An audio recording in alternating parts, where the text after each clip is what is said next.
അതിനേക്കാളും കൂടുതലായിട്ട് നമുക്ക് ഫലങ്ങൾ കിട്ടുന്നതും കൃത്യമായിട്ട് ഒരുപാട് ജ്യോതിഷത്തിനെ പറ്റി പോകുന്നതെല്ലാം പരാശര മഹർഷിയാണ്. വിവാഹം പറയണമെങ്കിൽ നവാംശം വേണം, അല്ലെങ്കിൽ തൊഴിൽ പറയണമെങ്കിൽ ദശാംശം D10 വേണം.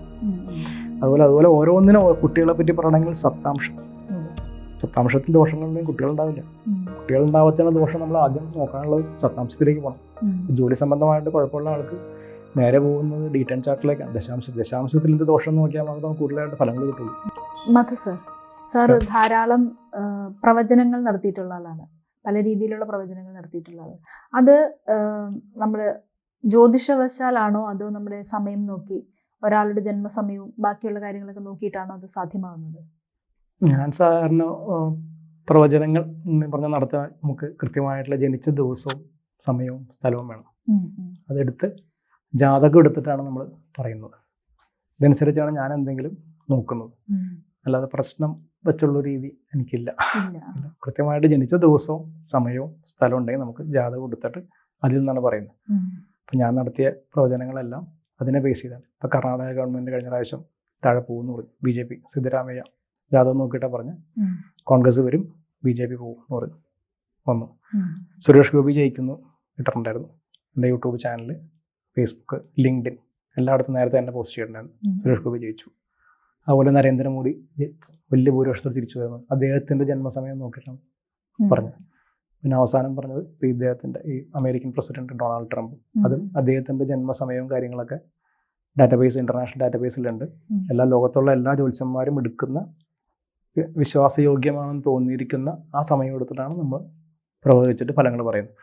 അപ്പോൾ ജനിച്ച ദിവസവും സമയവും സ്ഥലവും ഇല്ലാതെ പറയുകയാണെങ്കിൽ തെറ്റിപ്പോകും. എന്നാലേ നമുക്ക് കൃത്യമായിട്ട് പറയാൻ പറ്റുള്ളൂ. അതാണ് ഈ സമയം വേണമെന്ന് പറയുന്നത്. സമയം ഇല്ലാതെ നമുക്ക് നോക്കാൻ പറ്റില്ല. കാരണം അതിനകത്ത് തന്നെ 2 മണിക്കൂർ കൂടുമ്പോൾ ലഗ്നം മാറും. ലഗ്നം മാറുമ്പോൾ ഫലങ്ങളെല്ലാം മാറി. അപ്പോൾ നമുക്ക് വിശ്വസിക്കാൻ പറ്റില്ല. പിന്നെ അതിനകത്ത് എന്തായാലും ബർത്ത് ടൈം റെക്ടിഫിക്കേഷൻ നമുക്ക് കണ്ടുപിടിക്കണം. അത് ഇവരുടെ സഹായം വേണം. അതായത് ആ മുമ്പിലിരിക്കുന്ന ആളുടെ കല്യാണം കഴിഞ്ഞ ദിവസം ഒന്നാണ്, കുട്ടിയുണ്ടായ ദിവസം ഒന്നാണ്, ആദ്യമായിട്ട് ജോലി കിട്ടിയ ദിവസം, ഇങ്ങനെ പല പല ചോദ്യങ്ങൾ എടുത്തിട്ട് ഈ ലഗ്നം മാറുന്നതിന് 2 മണിക്കൂറിന് ഇടയ്ക്കാണ് വന്നെന്നുണ്ടെങ്കിൽ ഉദ്ദേശം 1:55 അദ്ദേഹം പറയണേ ജനിച്ച സമയം. ഇപ്പം 2 മണിക്ക് ലഗ്നം മാറുന്നുണ്ട്. അപ്പം 12 മണി തൊട്ട് 2 മണി വരെ ഒരു ഫലം, 2 തൊട്ട് 4 വരെ അടുത്ത ഫലം. അപ്പോൾ നമുക്ക് വിശ്വസിക്കാൻ പറ്റില്ല. കാരണം ഇപ്പോൾ ഈ ജനിച്ച സമയം എന്നൊക്കെ പറഞ്ഞാൽ ചിലപ്പോൾ അങ്ങോട്ടും ഇങ്ങോട്ടും 5 മിനിറ്റ് ഒക്കെ മാറാം. കാരണം ഇപ്പോൾ എത്രയൊക്കെ കറക്റ്റ് ആണെന്ന് പറഞ്ഞാൽ ലേബർ റൂമിൽ എന്തെങ്കിലുമൊക്കെ ആ ഒരു സമയ വ്യത്യാസങ്ങളൊക്കെ 5 മിനിറ്റ് ഒക്കെ. അപ്പം അങ്ങനെ വരുമ്പോൾ നമ്മുടെ പ്രൊഡിക്ഷൻ തെറ്റിയാൽ ബുദ്ധിമുട്ട് നമുക്ക് തന്നെയല്ലേ. അപ്പോൾ കണ്ടുപിടിക്കണം ആദ്യം, ബർത്ത് ടൈം റെക്ടിഫൈ ചെയ്യണം. അപ്പോൾ ഇങ്ങനെ വരുമ്പോൾ അവരുടെ സഹകരണങ്ങൾ വേണം. നമുക്ക് അറിയേണ്ടത് ശരിക്കും ജ്യോത്സ്യം എന്ന് പറഞ്ഞാൽ നമ്മൾ അങ്ങോട്ട് പറഞ്ഞു കൊടുക്കേണ്ട കാര്യങ്ങളാണ്. പക്ഷേ ഇത് തിരിച്ചാണ് നമുക്ക് പറഞ്ഞു തരേണ്ടത്. എന്നാലും നമുക്ക് പറയാൻ പറ്റുള്ളൂ. നിങ്ങൾ ജനിച്ച സമയം, ആ ദശാവകാലങ്ങൾ കുട്ടി ഉണ്ടാവാനുള്ള കാലഘട്ടമാണോ, ആ സമയത്ത് കുട്ടി ഉണ്ടാവുക, അല്ലെങ്കിൽ വിവാഹത്തിൻ്റെ കാലഘട്ടങ്ങൾ, വിവാഹം സംഭവിക്കാൻ സാധ്യതയുള്ള കാലഘട്ടമാണോ, അങ്ങനെയൊക്കെ നമ്മൾ ചോദ്യങ്ങളിൽ നിന്ന് 3, 4, 5, 6 ചോദ്യം ചോദിക്കണം. ജോലി കിട്ടിയ സമയം, ആദ്യം ജോലി കിട്ടാൻ പറ്റിയ കാലഘട്ടമാണോ, ഇങ്ങനെ 3, 4, 5 ചോദ്യം ചോദിച്ചിട്ട് വേണം നമുക്ക് ഈ സംശയമുള്ള കാലഘട്ടങ്ങളിൽ പിടിക്കാൻ. കാരണം ഈ 2 മണിക്കൂറിൽ എപ്പോഴേയും വരാം. ഇപ്പോൾ 2 തൊട്ട് 4 വരെ 3 മണിയാണെങ്കിൽ ഓക്കെയാണ്, 2:30 ആണെങ്കിൽ കുഴപ്പമില്ല, 3:30 ആണെങ്കിൽ കുഴപ്പമില്ല. പക്ഷേ ഈ 10 മിനിറ്റൊക്കെ ഗ്യാപ്പ് വരുമ്പോൾ നമ്മൾ ശ്രദ്ധിച്ച് കൃത്യമായിട്ട് ഫലങ്ങൾ കൃത്യമായിട്ട് കിട്ടണമെന്നുണ്ടെങ്കിൽ ജനിച്ച ദിവസവും സമയവും സ്ഥലവും ഉണ്ടെങ്കിൽ പ്രവചിക്കുമ്പോഴാണ് കൂടുതലായിട്ട്. എൻ്റെ അനുഭവത്തിൽ നിന്ന് ഞാൻ ഇത്രയും കാര്യങ്ങളൊക്കെ ഞാനിപ്പോൾ ഇതൊക്കെ പറഞ്ഞതെല്ലാം ഞാൻ പ്രശ്നം വയ്ക്കാറില്ല. ഞാൻ നോക്കുന്നത് കൃത്യമായിട്ട് ഇതുണ്ടെങ്കിൽ മാത്രം നോക്കും. ഞാൻ നോക്കുന്നത് ജെയ്മിനി മഹർഷിയുടെ രീതിയാണ്, വേറൊരു രീതി കൂടിയാണ്.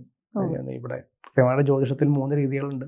ഒന്ന് ഭൃഗു മഹർഷിയുടെ ജ്യോതിഷം, അതാണ് ഇപ്പം നാഡി എന്നൊക്കെ പറയുന്നില്ലേ, നാഡി ജ്യോതിഷം എന്നൊക്കെ പറയും. മറ്റേ കൈവച്ചുള്ള നാഡിയല്ല, അതല്ല, അല്ലാതെ നാഡി ശാസ്ത്രം എന്ന് വേറെ ഉണ്ട്. വേറെ ഈ KP സിസ്റ്റം എന്നൊക്കെ, കൃഷ്ണമൂർത്തി പദ്ധതി എന്നൊക്കെ പറയും. അത് ഈ ഭൃഗു മഹർഷിയുടെ തന്നെ കുറച്ചും കൂടി പുതിയൊരു വേർഷനാണ്. അതാണ് ഭൃഗു മഹർഷിയുടെ രീതി. നക്ഷത്രം നോക്കിയിട്ടാണ് പറയുന്നത്. അതായത് ഒരു ഗ്രഹം നിൽക്കുന്ന നക്ഷത്രത്തിന്റെ ഫലം, അതാണ് നാഡി ജ്യോതിഷം. അത് പിന്നെ രണ്ടാമത്തെ രീതിയാണ് ഈ പരാശര മഹർഷിയുടെ രീതി. അതാണ് ഇപ്പം നമ്മുടെ നാട്ടിലൊക്കെ കൂടുതൽ വിംശോത്തരി ദശ, ശുക്രദശ, ചന്ദ്രദശ, ശനിദശ എന്നൊക്കെ പറയില്ലേ.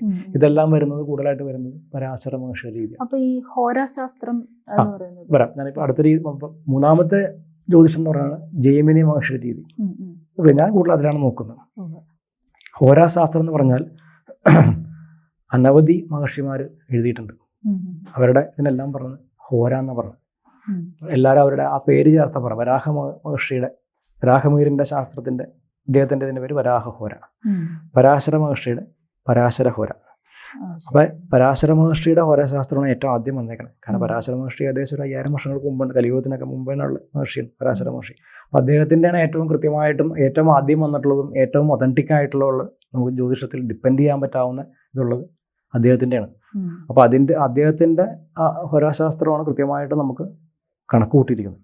വരാഹമിഹിരനൊക്കെ പിന്നീട് വന്ന കാലഘട്ടം അദ്ദേഹം ഈ വിക്രമാദിത്യ സദസ്സിലുണ്ടായിരുന്ന ഒരാളാണ് വരാഹമിഹിരൻ. അതുപോലെ ശംഖു, ഇവരെല്ലാം നവരത്നങ്ങളുടെ കൂട്ടത്തിലുള്ള ആൾക്കാരാണ്, കാളിദാസൻ. അപ്പൊ അതൊക്കെ ആ കൂട്ടത്തിലുള്ള ആളാണ് വരാഹമിഹിരൻ. അപ്പൊ വരാഹമിഹിരൻ്റെ ഒക്കെ അതിനേക്കാളും കൂടുതലായിട്ട് നമുക്ക് ഫലങ്ങൾ കിട്ടുന്നതും കൃത്യമായിട്ട് ഒരുപാട് ജ്യോതിഷത്തിനെ പറ്റി പോകുന്നതെല്ലാം പരാശര മഹർഷിയാണ്. അപ്പൊ അത് കഴിഞ്ഞിട്ട് എന്തുള്ളൂ. അപ്പൊ അതാണ് പരാശര മഹർഷി ബൃഹത് പരാശര ഹോരാശാസ്ത്ര BPHS ബൃഹത് പരാശര ഹോരാശാസ്ത്ര എന്ന് പറഞ്ഞാണ് ജ്യോതിഷത്തിന്റെ ഏറ്റവും വലിയ പുസ്തകം. അതാണ് ഹോര എന്ന് പറയുന്നത്. ഓരോരുത്തരുടെ പല ആൾക്കാരുടെ ഹോര ഉണ്ട് കേട്ടോ. ഏറ്റവും കൃത്യമായിട്ടുള്ളതും ഏറ്റവും നമ്മൾ ജ്യോതിഷത്തിന് അത്യന്താപേക്ഷിതമായിട്ട് പഠിച്ചിരിക്കേണ്ടതുമാണ് പരാശര മഹർഷിയുടെ പരാശര ഹോര. അതിന്റെ പേരാണ് ബൃഹത് പരാശര ഹോരാശാസ്ത്രം.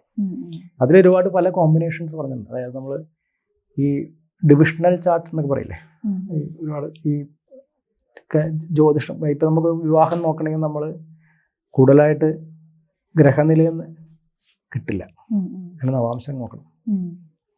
നവാംശം D9 ചാർട്ട് എന്ന് പറയും. അപ്പോൾ വിവാഹം പറയണമെങ്കിൽ നവാംശം വേണം, അല്ലെങ്കിൽ തൊഴിൽ പറയണമെങ്കിൽ ദശാംശം D10 വേണം. അതുപോലെ ഓരോന്നിനും കുട്ടികളെ പറ്റി പറയണമെങ്കിൽ സപ്താംശം. സപ്താംശത്തിൽ ദോഷങ്ങളുണ്ടെങ്കിൽ കുട്ടികളുണ്ടാവില്ല. കുട്ടികളുണ്ടാവാത്തതിന് ദോഷം നമ്മൾ ആദ്യം നോക്കാനുള്ളത് സപ്താംശത്തിലേക്ക് പോകണം. ജോലി സംബന്ധമായിട്ട് കുഴപ്പമുള്ള ആൾക്ക് നേരെ പോകുന്നത് D10 ചാർട്ടിലേക്കാണ്. ദശാംശത്തിൽ എന്ത് ദോഷം നോക്കിയാൽ മാത്രമേ നമുക്ക് കൂടുതലായിട്ട് ഫലങ്ങൾ കിട്ടുള്ളൂ. D1 ചാർട്ടിൽ എന്ന് പറഞ്ഞാൽ ഒരാളുടെ ജാതകത്തിന്റെ പ്രോമിസ്, അയാളുടെ എന്തൊക്കെയാണ് ഗുണങ്ങൾ, എന്തൊക്കെയാണ് അയാളുടെ ചീത്ത കാര്യങ്ങൾ എന്തൊക്കെ, ഇതെല്ലാം D1 ചാർട്ട്. രാശി എന്ന് പറയുന്നത് നമ്മൾ ജനിക്കുന്ന സമയത്ത് രാശി ചാർട്ട്. അതിന്റെ എക്സ്റ്റൻഷൻസ് ആണ് ഈ പറഞ്ഞ 16 ഷഡ്വർഗ്ഗങ്ങൾ എന്ന് പറയും. നവാംശം, ദശാംശം, ഹോര, ത്രിശാംശം, അങ്ങനെ പല രീതിയിൽ പോകുന്നുണ്ട്. അതാണ് ഇതെല്ലാം കൃത്യമായിട്ട് പരാശര മഹർഷിയുടെ ഹോരാശാസ്ത്രത്തിൽ പറയുന്നുണ്ട്. പിന്നെ അതുകൂടാതെ ഒന്നിൽ കൂടുതൽ കല്യാണം കഴിക്കാനുള്ള യോഗങ്ങൾ, കൃത്യമായിട്ട് അതിന്റെ കോമ്പിനേഷൻസ് എല്ലാം പരാശര മഹർഷി പറഞ്ഞിട്ടുണ്ട്. 18ാം അധ്യായത്തിലാണെന്ന് തോന്നുന്നു മൾട്ടിപ്പിൾ മാരേജ് കോമ്പിനേഷൻസ് ഇത് പറയുന്നുണ്ട്. ഇങ്ങനെ യോഗങ്ങളുള്ളവർക്ക് ഒന്ന് കൂടുതൽ വിവാഹം കഴിക്കേണ്ടതായിട്ട് വരും.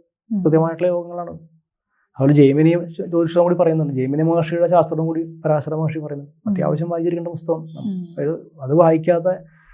അത് വായിച്ചിട്ട് വേണം ശരിക്കും ജ്യോതിഷൻ പറയാമെന്നാ പറയണത്. കാരണം ആ പുസ്തകമൊക്കെ ഇവിടെ മലയാളത്തിലൊക്കെ ഉണ്ട്. ഇംഗ്ലീഷിലൊരു രഞ്ജൻ പബ്ലിഷേഴ്സിന്റെ പുസ്തകം 2 വോള്യമാണ് രഞ്ജൻ പബ്ലിഷേഴ്സിന്റെ. അതുകൂടാതെ മലയാളത്തിൽ വിവർത്തനം ചെയ്തിട്ടുണ്ട്. ഇവിടെയൊക്കെ എല്ലാ പുസ്തകങ്ങളും കിട്ടും. പരാശര മഹർഷി ഹോരാശാസ്ത്രം. ഇപ്പൊ സാറ് പറഞ്ഞില്ലേ പ്രവചനങ്ങൾ, അപ്പൊ ഒരു വ്യക്തിനെ പറ്റി പ്രവചിക്കാൻ സാധിക്കില്ല. കാരണം ഒരു സാറിന്റെ അടുത്ത് വരുന്ന ഒരു വ്യക്തിക്ക് അയാളുടെ ഭാവിയോ അല്ലെങ്കിൽ അയാൾ എന്താകും എന്നൊക്കെയുള്ള ഒരു പ്രവചനം നടത്താൻ പറയാൻ പറ്റും. അയാളുടെ ജനിച്ച ദിവസവും സമയവും സ്ഥലമുണ്ട്, നമ്മൾ ജാതകം കൊടുത്തിട്ടെല്ലാം പറയാം. അതിനാണ് നമ്മൾ ഈ എന്താകും എന്ന് വെച്ചില്ലേ, ഇതെല്ലാം നമുക്ക് ഓരോരുത്തർക്കും ഓരോ കാലഘട്ടങ്ങളാണ് ഓരോ കാര്യങ്ങൾ നടക്കുന്നത്. അപ്പോൾ ഓരോ യോഗങ്ങളുടെ പൂർത്തീകരണം നടക്കുന്ന ഇതാണ് ദശകൾ എന്ന് പറയും. ദശകൾ നോക്കിയിട്ടാണ് ഫലം പറയുന്നത്. Dasha is the fructification of the yogas എന്ന് പറയുന്നത്. അപ്പൊ ദശയാണ് ഓരോരുത്തരുടെ ഫലങ്ങൾ പറയാനുള്ള വഴികൾ. അപ്പൊ ഇതിന് പല പല ദശകളുണ്ട്. പരാശര മഹർഷിയുടെ ആണെങ്കിൽ അദ്ദേഹം 55 തരത്തിലുള്ള ദശകൾ പറഞ്ഞിട്ടുണ്ട്. അതിൽ ഒരെണ്ണമാണ് ഈ പറഞ്ഞ വിംശോത്തരി ദശ. അപ്പോൾ ജൈമിനി മഹർഷി 44 ദശ പറഞ്ഞു. അപ്പൊ ഏതെങ്കിലും ദശകൾ, ഒന്നിൽ കൂടുതൽ ദശകൾ നോക്കിയിട്ട് നമ്മൾ ഫലങ്ങൾ പറയാം. അപ്പൊ നമുക്ക് കൃത്യമായിട്ട് ഫലങ്ങൾ കിട്ടും. കിട്ടും.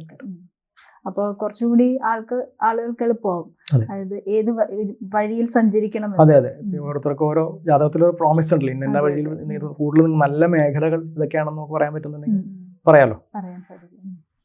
നന്ദി. ജ്യോതിഷമോ വാസ്തുവോ പൂജയോ നിങ്ങൾക്ക് ആവശ്യമുണ്ടോ? താഴെ കാണുന്ന നമ്പറിൽ വാട്സപ്പ് ചെയ്യൂ. നിങ്ങൾ ചെയ്യേണ്ടത് ഇത്രമാത്രം.